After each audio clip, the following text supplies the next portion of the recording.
Біз қабат Камал театрында, чөнки бүген бәйрәм, бүген премьера. Біріншіден, шундый олы масштаблы романға қоғылуы белән кадерле һәм бу тулысынча мәхәббәт турында. Мәхәббәт минем өчен тормышымда бик зур роль уйный. Шуңа күрә шул ягы белән бик кадерле һәм әле мондый күләмдә, әле минем төп рольдә теге күп башкарсам да, менә мондый роль төп ролен башкарганым юк иде. Чөнки монда аның күләме дә зур, тексты да бик күп.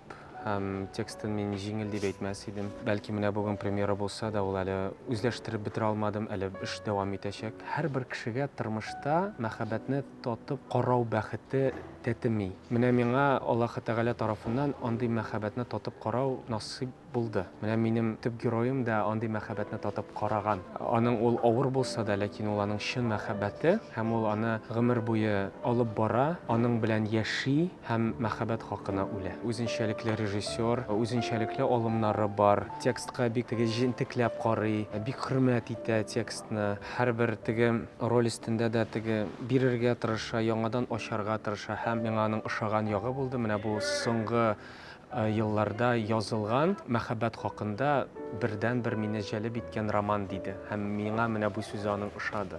Әйе, башка героиняларымнан аерылып, бу башка рольләремдә персонажларым ниндидер бик көчле характерлы, үҗәт кызлар. Фисун ул күпчелек эмоцияларын эчтә тота, көтә белүчән кеше. Бик нык иреклеккә омтылса да, ул барыбер үз-үзен тота. Күптән булган мәхәббәтен үзендә еллар буе саклый. Бу режиссер нәрсә теләгәнен белә, репетициягә әзерләнеп килә. Аның фикерендә барысы да безнең ничек сөйләвебез, кайда баруыбыз инде фильм кебек төшерелгән. Һәм ул шуны карап, безне тезә сыман миңа. Безнең режиссерыбыз инде татар телен өйрәнә башлады кайчакта.